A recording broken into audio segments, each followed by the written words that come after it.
నిర్మల ఇలా అడుగుతున్నారు. మా పాప ఏజ్ 14 ఇయర్స్.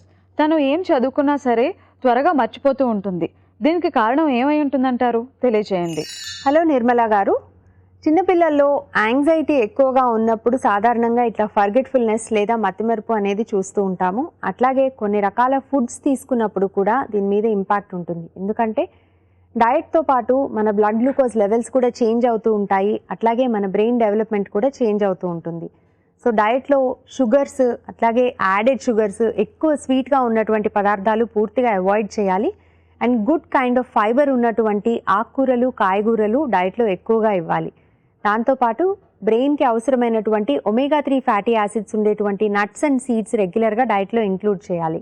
ఇలా డయట్లో మార్పులతో పాటుగా యాంగ్జైటీ కంట్రోల్లో ఉండేందుకు రకరకాల మెడిటేషన్ టెక్నిక్స్ కానీ, డీప్ బ్రీదింగ్ టెక్నిక్స్ కానీ, అలాగే ఫిజికల్ యాక్టివిటీ కూడా కొంతవరకు అలవాటు చేసినట్టయితే గ్రాడ్యువల్లీ సమస్యకి పరిష్కారం లభిస్తుంది.